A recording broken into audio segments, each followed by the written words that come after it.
Time again for Doc Jacques, your Addiction Lifeguard podcast. I am Dr. Jacques de Bruckert, a psychologist, licensed professional counselor, and addiction specialist. If you are suffering from addiction, misery, trauma, whatever it is, I'm here to help. If you're in search of help to try to get your life back together, join me here at Doc Jacques, your Addiction Lifeguard, the Addiction Recovery Podcast.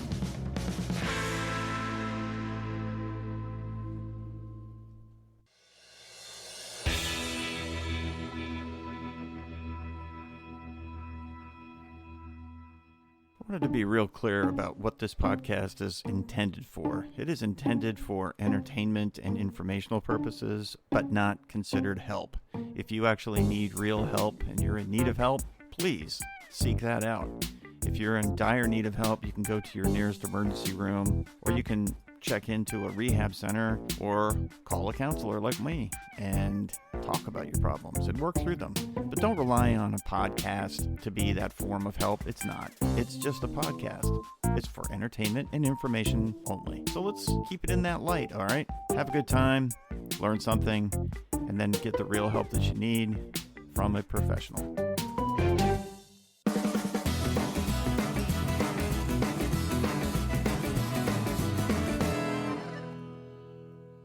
What is the purpose of going to rehab? I mean, why would you go someplace voluntarily, walk in, and surrender your time, 30 days, 60 days, 90 days, 120 days, whatever it is, to a group of people that you don't know to cure you of something that you don't agree with having, that you don't agree that you have it, and then follow their instructions after you leave the place that you were at where perhaps you didn't think you should have been in the first place. So why? And so the first time anybody goes to rehab, it's a very confusing, troubling, upsetting time in their lives. And I've had a lot of conversations with people over the years as I've tried to help them understand what the purpose of that is. And it becomes particularly more difficult when I'm doing interventions and I'm confronted with somebody that I've never seen before, and I'm letting their family members, their loved ones, love them into voluntarily going into a facility where they're basically not going to be able to leave. I mean, they can, but not really, for 30, 60, 90 days or 120 days. And so the very first time you go, you may not actually understand why you would be there. And so these words are the ones that I got from one of my friends who he's been to rehab a few times. And he currently, he's been clean and sober for a long time. And he actually works in the field of recovery.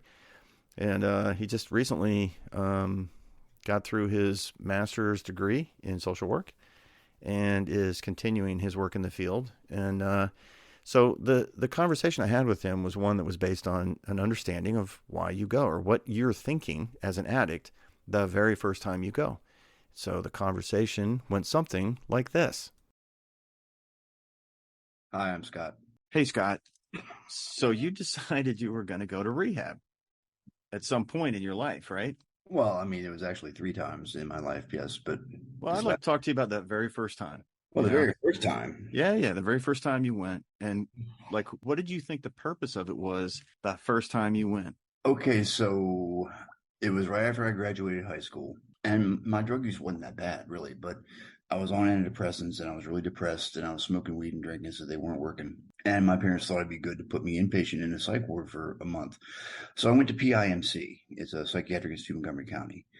And it was either a rehab with a psych ward component or a psych ward with a rehab component because, well, it was psych ward because I couldn't leave. It was a locked door facility, but they had meetings and stuff like that. So I considered that my first rehab thing. And they heavily concentrated on a lot of, it was actually, I'm not sure what the model would be. Wait. Hold on. You're going down a rabbit hole. Yeah. Let me repeat the question. All right. Let's start again. All right. So that very first time that you went to rehab, before you got there, what did you think the purpose of it was? To get my head straight before going to college. That's what you thought. That's what I thought it was, to get my head straight before going to college, and it didn't work. It really backfired. Did you want to go? No.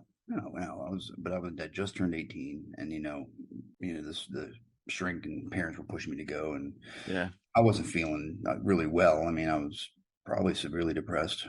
And I was 18 years old, so I don't really remember too much because I'm 52 now. But yeah, So um, you thought it was to get your head straight. You didn't think it was to not use oh to get yeah, a no, I didn't think it was not use. I thought it was to get my head straight for rehab, and so you get out and then you could just pick back up again. that was the plan. I mean, You actually thought that.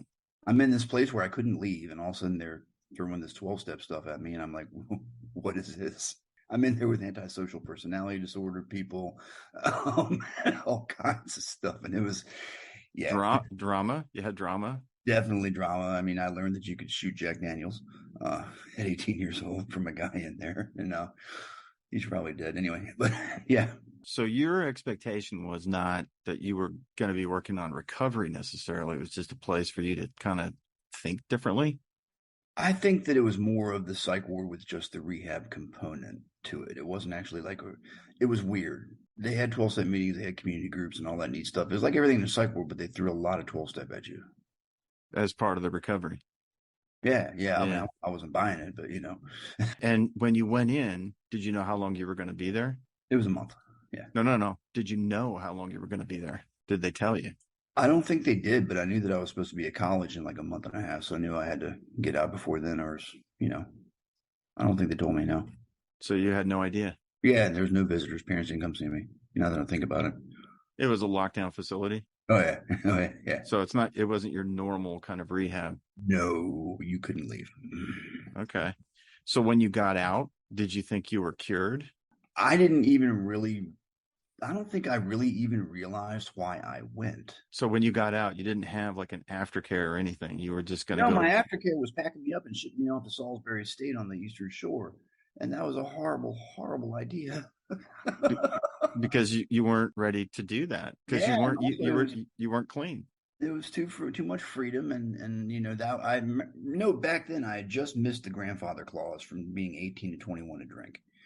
So like I missed about like a year or two. So they were still selling to people who were 18 anyway, and they weren't checking IDs. And I looked older, and I just went off to the races with the really cheap beer. So going to rehab was not the answer. It was At part of that an time, answer no. At that time, no. because It was, you didn't take it seriously. oh no, please, no, Yeah. no.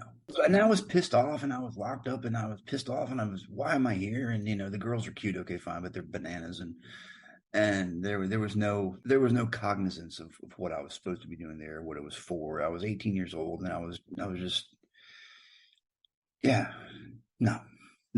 I there was no real, I had no awareness of why I was there or why I was supposed to be there. And I Yeah. got out, I went to college, and then things got really bad for a couple decades. Let me ask you another question then. The people that you saw when you were there, Mm-hmm. do you think they had any idea about what it was for or why they were there? No, because some of them were actively psychotic. Take out the Especially, psychotic ones. Take out the psychotic ones. Leave just the okay, well, then you had the borderlines. so it's just a room full of crazy people.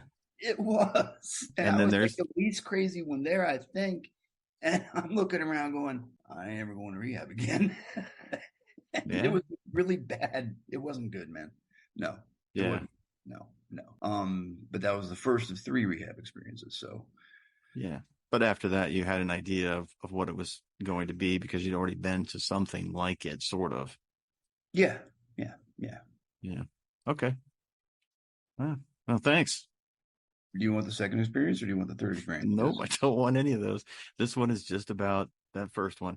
Because what I'm trying to do is I'm trying to build on this idea that rehab is something other than what most people think it is. Oh, yeah. Okay. It's a physical barrier between you and your drug of choice, and that's it. And it's a chance for you to kind of get your mind around the idea that you got to really do some work to get into recovery. You can't just go park your butt in a chair for 30 days and then walk out and think you're cured. Oh, no, no, no. Yeah, I agree with that completely. Now, I Yeah. mean, what I look back on my last stint was it was a good jump off point. Yeah. Because Yeah. I was ready. I mean, I couldn't kill myself, right? What am I going to do? So it took you 3 times to get there. Yeah, 88, 1997-ish. I was at Avery Road up there in Montgomery County, Mm-hmm. and in 2013. And there was many psych wards in between, which was just because of psychosis, not rehab. Yeah. So your understanding of rehab really, and the real purpose of it really started to formulate after that second time, and you entering into the third time, and during your stay there, you got to really realize. Yeah, but the length of time between the second and third was 1997 to 2013. So, Hmm. and I think when I got in the last time, I was pretty much just open to do anything. I was just done. I was just, Surrender. I can't do this anymore, man. Well, actually, I mean, the story that I'll tell when you ask me about the third time is that I was in Montgomery General Psych Ward. Imagine that. and, yeah, because I was honest about the suicide attempt, and I heard they put me in a locked room, and they do. And I said I wanted some help, and they go, "Okay, you're going to Virginia." I'm like, "All right, let's go." And then I brought a carton of cigarettes just in case. I didn't know if you could smoke or not. I asked them; they said we don't know. And I brought a carton of cigarettes just in case. But that shows a willingness of me being like, I'm going, even though I may not be able to smoke. I'll bring this just in case. Hmm. So, yeah. Yeah. Rehab's a necessary tool, but it can be confusing. It can be confusing because people do really literally think that we're going to mold a different person in 28 days and they're going to walk out and be forever good. Yeah. And nowadays, me and the clinical director were talking about this, George, that we really need to push the action, because like a lot of these counselors now are definitely all about the positive affirmations in the mirror and all, which is fine, and that all works good and all that, but they're really not getting sponsors. They're really not actively participating. They're really not seeing their part in it because there's everybody else's problem, and that kind of thing. So Yeah. we're talking about really like getting back to basics type stuff with directing people to get sponsors, and like in the detox facility and also in Independence House is actually a requirement. Hmm. What they do is they come to me and they sign an ROI, and I call the person that I usually know and say, "Hey, do you know that you sponsor X?" And the answer I'll get is, "Oh yeah, they call me every day," or they'll go, "X who?" And then Right. Because it is about the aftercare. That's really where the recovery is. oh yeah, because it should, like we talked about, it doesn't crack open for years, man. Yeah. Year and a half, 2 years before you really are there. My emotional breakdown was at 3.5. Hmm. And like my landlord and my roommate were worried. My roommate's like, I think he's going to lose his mind in recovery. I'm yelling at myself. It's hard. 3.5 years. People think they're fixed at 3.5 years. Yeah. You're fixed when you're fixed, but it's not less than a year and a half, really. No, like I said before, 5 years, smooth out. Yeah. Yeah. No, those are wise words, man. Thanks. Cool. So there it is. If you're trying to figure out what is the purpose of going to rehab the first time, what's it like, and what are the expectations? And that's exactly what it's like. And Scott's an interesting character because he's actually been to rehab a number of times, and he also is now a clinician. So if you're wondering what it's like or what to expect when you go to rehab the very first time, that's pretty much what you're going to see. It's confusing and you're not really sure. And many times people will go and they end up not really getting anything out of it because I don't know, they might have some strange expectations about what it's all about. So as we enter into this holiday season, and I know you're probably holding it together because your family's there, your friends are around, you don't want to be seen as some crazy out of control addict. Hey man, that first of the year, that's the time to get sane, stable, and sober. So why don't you go out there and do that? Start working on yourself. Stop trying to destroy yourself, deconstruct yourself instead, right? Take yourself apart to put yourself back together. It's a much better way to live. It's a little short today. I know. This podcast was a little bit short, but hey, it's the holidays. So maybe I'll do another one another day this week and put out 2. But if you like this episode, please like and subscribe and give me some feedback. You can send me an email or a message through your provider to this podcast. And listen, man, if you're looking for recovery, you got to get into recovery. Don't be afraid. Go get some help. Check into a hospital. Go to a rehab. Seek out a counselor. Go to some meetings. Do something. But don't end your life trying to protect your addiction. That's insane. So until next time, this is Doc Jacques, your addiction lifeguard, saying, see ya.